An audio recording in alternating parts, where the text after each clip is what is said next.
দ্বিতীয়, আমার করিমগঞ্জে সবাইকে স্বাগত জানাই। আমি প্রেমী বন্ধু।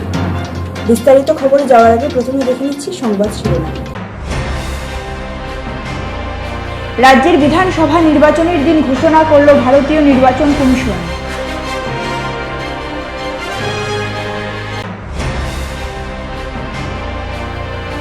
ভার্চুয়াল মোডে 132 কেবি সাবস্টেশনটির আনুষ্ঠানিক উদ্বোধন করলেন সর্বানন্দ সোনোয়াল।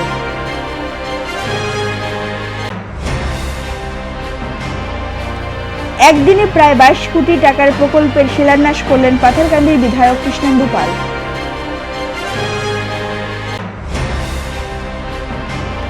মুখ্যমন্ত্রীর সফরসূচি নিয়ে কথা বললেন কংগ্রেসের জেলা সভাপতি সতু রায়।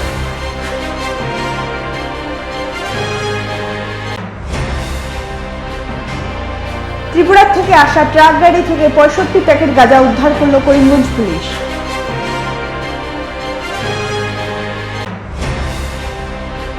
করিমগঞ্জ রেল স্টেশনে 100 ফুট দৈর্ঘ্য জাতীয় পতাকা উত্তোলন হলো।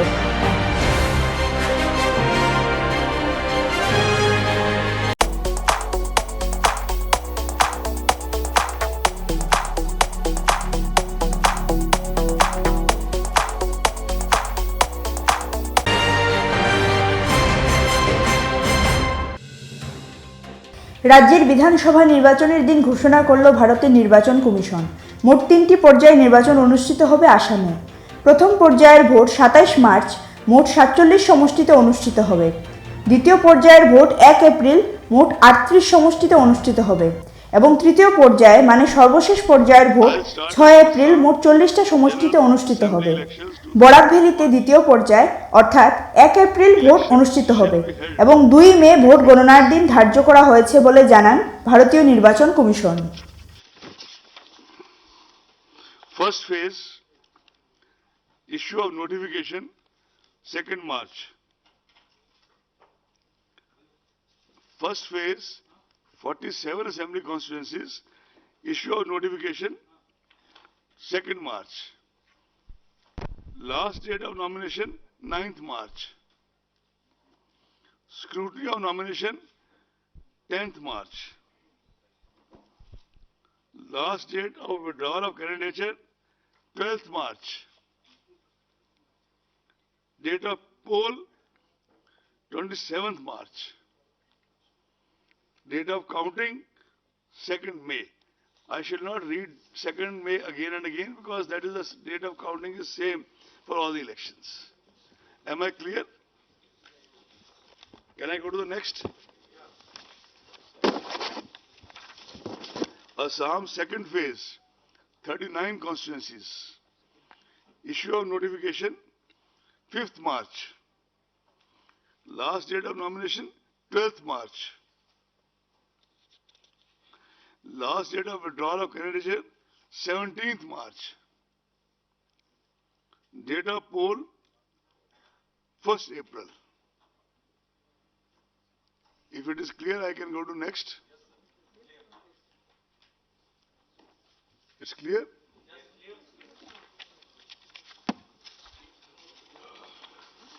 We can even read out the names of assembly constituencies, but that is going to be available to you, right? Assam third phase, final phase, 40 assembly constituencies. Issue of notification, 12th March. Last date of nominations, 19th March. Scrutiny of nominations, 20th March. Last date of withdrawal of candidature, 22nd March. Date of poll, 6th April.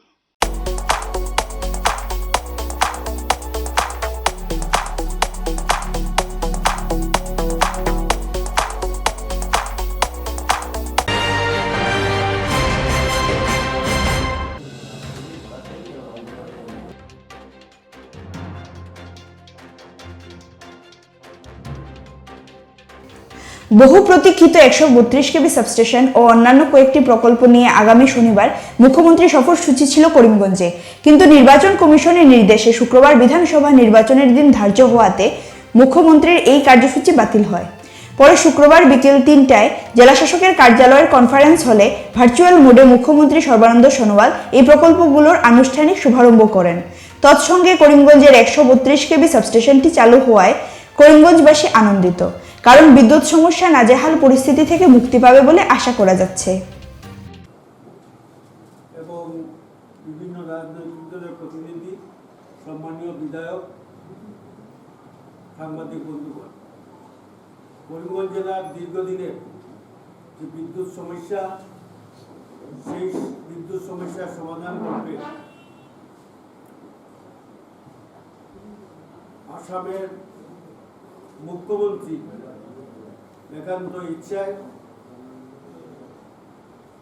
করিমগঞ্জের বিদ্যুৎ সমস্যার সমাধান করার জন্য আর এর জন্য মুখ্যমন্ত্রী চেয়ারম্যানকে এখানে পাঠিয়েছিলেন এবং চেয়ারম্যান যে নির্ধারিত সময়ে ধার্য করেছিলেন তার পূর্বেই এইচএসএলের স্টাফরা, চিফ ইঞ্জিনিয়ার এখানে ক্যাম্প করেছিলেন, ডিজে কীর্তি সাহায্যী সহ অন্যান্য যারা জুনিয়র ইঞ্জিনিয়ার রাত দিন পরিশ্রম করে আর সময়ের আগে এই প্রজেক্টটা তৈরি করেছেন, যাতে পাটনা থেকে সোজাসুজি 50 মেগাওয়াট বিদ্যুৎ নেওয়া যাবে। করিমগঞ্জের সমস্ত জেলার প্রয়োজন 32 মেগাওয়াট। তো আপাতত এখনই বিদ্যুৎ দেওয়া শুরু হয়েছে এবং আজকে এটা আনুষ্ঠানিকভাবে উদ্বোধন হচ্ছে। আপনাদের সবাই সহযোগিতা এবং আমাদের এই স্টাফদের দিনরাত্রি পরিশ্রমের ফলে এটা সম্ভব হতে যাচ্ছে এবং এখন থেকে করিমগঞ্জের বিদ্যুৎ সমস্যা সমাধান হবে। ধন্যবাদ। এবং ভারতীয় জনতা পার্টি জেলা সভাপতি প্রতিষ্ঠাকারী সহ অন্যান্য বিভিন্ন সংগঠনের পদাধিকারীগণ, এপিডিসিএল কর্তৃপক্ষ, আমাদের কাছে খুবই আনন্দের দিন যে করিমগঞ্জ জেলায় বিশেষ করে আর আবাসিক বিদ্যালয় খুব উন্নত মানের বহুমুখী সুবিধাযুক্ত আবাসিক বিদ্যালয়ের এক অভাব দীর্ঘদিন থেকে পরিলক্ষিত হচ্ছিল। তো আমাদের যে সংগঠন বিদ্যাবাসী সারা দেশেই এই সংগঠনের বিদ্যালয় চলছে, 37,000-এর উপর বিদ্যালয় চলছে। নর্থ ইস্টে আমাদের কিছু বিদ্যালয় আছে, কিন্তু এরকম আমাদের জেলার মতো প্রত্যন্ত জেলায় এরকম সুবিধা নাই। এবং বিগত দিনে আমরা অনেক প্রয়াস করেছি একটা ভালো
পাথারকান্দি দুটো রেগুলেশন করা হলো এবং 3টি উন্নয়নমূলক কাজের ফাউন্ডেশন স্টোন লে করা হলো।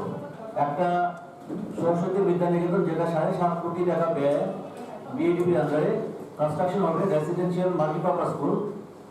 2 নম্বর গেস্ট হাউস এট শর্টবিল। 3 নম্বর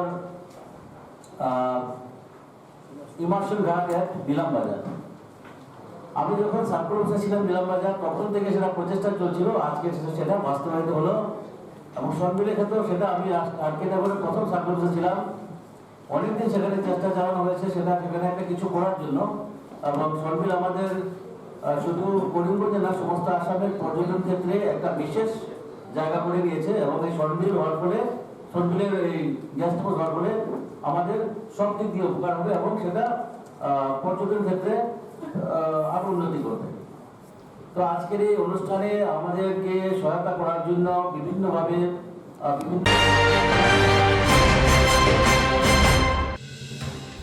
আসন্ন বিধানসভা নির্বাচনকে সামনে রেখে একের পর এক কাজের শিলান্যাস করছেন পাথারকান্দি বিধায়ক কৃষ্ণেন্দু পাল। বৃহস্পতিবার একদিনে 22 কোটি টাকার শিলান্যাস করলেন। উনার কাজের প্রশংসায় পাথারকান্দির মানুষ উন্নয়নের আরেক নাম কৃষ্ণেন্দু পাল বলেও সম্বোধন করছেন।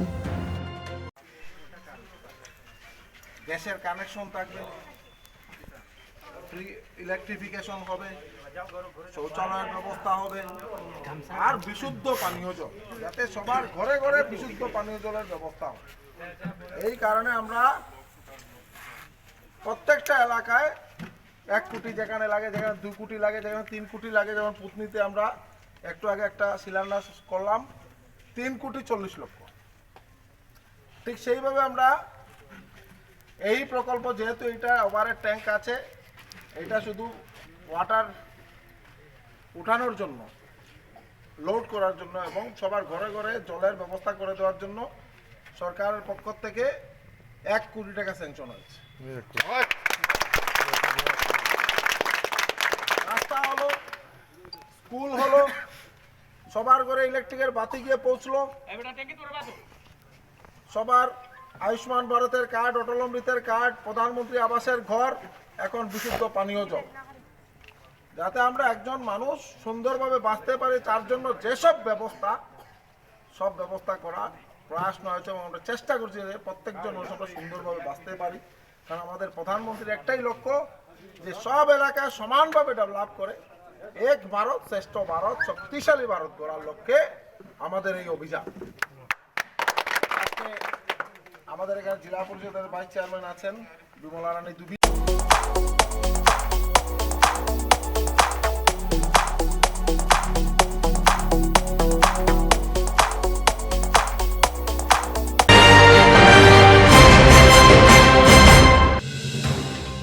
করিমগঞ্জে মুখ্যমন্ত্রী সফরসূচি নিয়ে জেলা কংগ্রেস সভাপতি সতু রায় বললেন, মুখ্যমন্ত্রী সর্বানন্দ সোনোয়াল যে প্রকল্পটির উদ্বোধন করবেন 132 কেবি সাবস্টেশন, এই প্রকল্পটির সম্পূর্ণ কৃতিত্ব উত্তর করিমগঞ্জের বিধায়ক কমলাক্ষদী পুরকায়স্থর। তিনি আরও বললেন, এই প্রকল্পটির জন্য কমলাক্ষের বিধানসভায় ধর্নায় বসতে হয়েছিল, তার জন্যই এই প্রকল্পটি আজ সম্পূর্ণ হয়েছে বলে উনাদের দাবি। আগামীকাল করিমগঞ্জে আসার কথা আমরা শুনছিলাম। মুখ্যমন্ত্রীর সফরসূচির মধ্যে, করিমগঞ্জ সফরসূচির মধ্যে অন্যতম ছিল পেটেলনগরে 132 কেবি সাবস্টেশনের আনুষ্ঠানিক উদ্বোধন। এর সাথে অন্যান্য কার্যসূচি রয়েছে। তা আমরা জেনে খুশি হয়েছিলাম বা খুশি হয়েছি যে দীর্ঘদিন পরে সাবস্টেশনের কাজ চালু হবে, আমরা বিদ্যুৎ যন্ত্রণা থেকে মুক্তি পাব।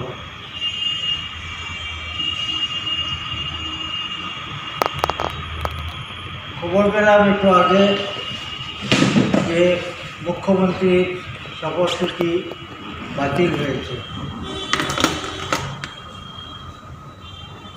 অনিবার্য কারণবশত।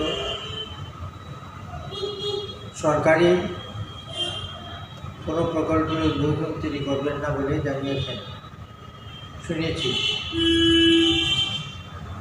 সরকারি কার্যসূচি ছাড়া অন্যান্য কার্যসূচি আছে, তিনি আসবেন কিনা এখনও আমাদের জানা নেই। তবে একথা ঠিক যে সরকারি কার্যসূচি ক্রমাগতভাবে, লাগাতারভাবে কমলাক্ষ দে পুরকায়স্থের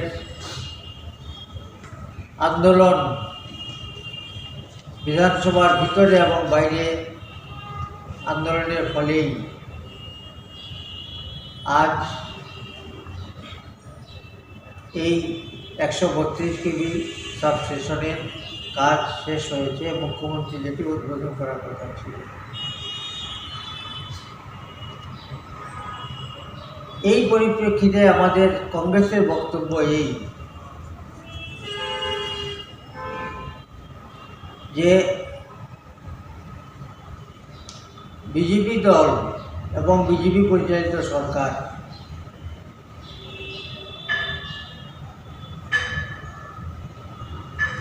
ক্রমাগতভাবে করিমগঞ্জ জেলা এবং সারা আসামে নানা ধরনের প্রকল্পের কাজ সূচনা করছেন এবং উদ্বোধন করছেন নির্বাচনের আগে।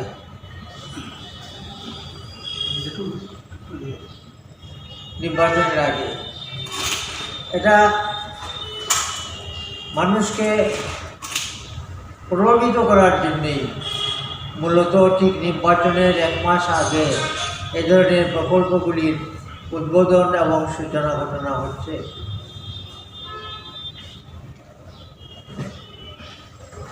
মুখ্যমন্ত্রী আসবেন, উদ্বোধন করবেন। মুখ্যমন্ত্রী তার দল এবং তার সরকারের পক্ষ থেকে সাফাই গাইবেন যে আমরা করিমগঞ্জবাসীকে এই বিদ্যুৎ যন্ত্রণা থেকে মুক্তি দেওয়ার জন্য এটা আমরা করেছি এবং আমরা উদ্বোধন করলাম। আমরা বলতে চাই যে এই যে কমলাক্ষণ এই প্রকোষ্ঠের যে নিরন্তর প্রয়াস, জিরো আওয়ারে এর আগে লাগাতার প্রশ্ন, একের পর এক প্রশ্ন, অনশন।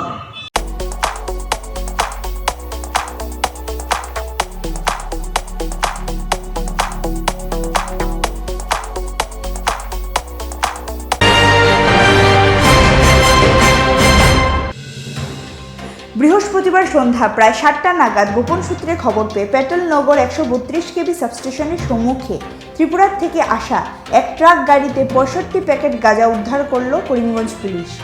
বর্তমানে প্রাথমিক তদন্ত চলছে বলে জানান করিমগঞ্জ সদর থানার ওসি।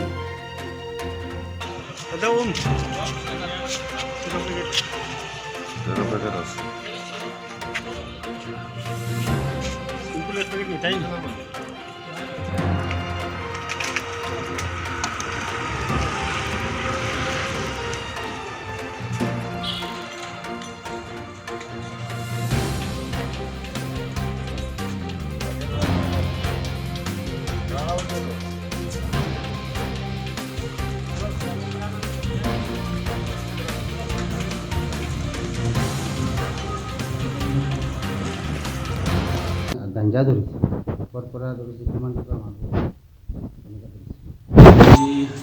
ইভিনিং সন্ধিয়া প্ৰায় 7টামান বজাত এখন ট্ৰাক আহি আছে ত্ৰিপুৰাৰ ফালৰ পৰা। তো আমি পেটেলনগৰ যিটো আমাৰ APDCL অপজিট আছে তাৰ হাইৱেতে আমি গাড়ী ৰখাইছিলোঁ আৰু এখন গাড়ী চাৰ্চ কৰাৰ পাছত আমি 13 পেকেট আৰু আমি লগে লগে ৱেইট কৰিছোঁ। মোটামুটি প্ৰায় 65 কেজি গাঞ্জা, 100 গ্ৰাম গাঞ্জা এটা পাইছোঁ। তাৰপিছত আমি যিটো প্ৰচিজাৰ আছে প্ৰচিজাৰ মতে আমি চেছ কৰি আমি লৈ আনিছোঁ থানাত। আৰু কিমান টকা হ'ব পাৰে? একচুৱেলি মাৰ্কেটত 3 পৰা 5 লাখৰ ভিতৰত হ'ব পাৰে।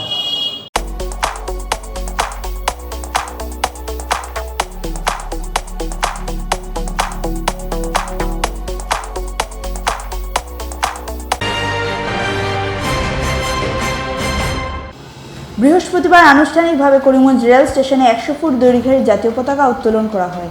সেদিন জাতীয় পতাকা উত্তোলন সভায় উপস্থিত ছিলেন রেলওয়ে বোর্ডের মেম্বার অমরেশ রায়, রেলওয়ে এরিয়া ম্যানেজার ও প্রধান অতিথি হিসাবে উপস্থিত ছিলেন করিমগঞ্জের সাংসদ কৃপানাথ মালা প্রমুখ।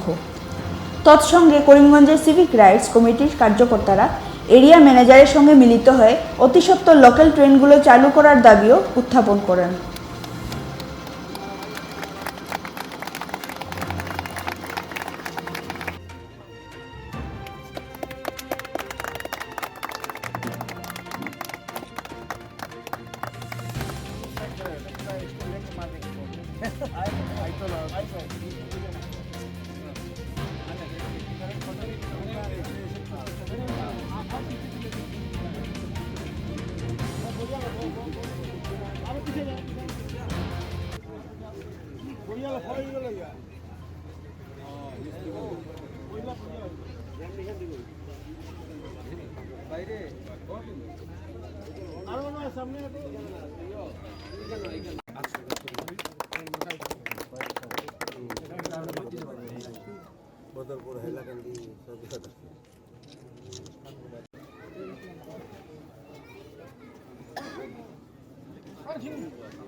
টার্গেট দিয়েছিলেন শেষ করার জন্য এবং হয়েছে। কাজ করার ইচ্ছে থাকলে কাজ হয়, সেটা নরেন্দ্র মোদী দেখিয়েছেন যে কাজ করার যদি ইচ্ছে থাকে কাজ করা সম্ভব হয়। এবং উনি করার পর আজকে বরাক ভ্যালির মানুষের কত সুবিধা হয়েছে নিশ্চয়ই আমরা নিচে উপভোগ করি।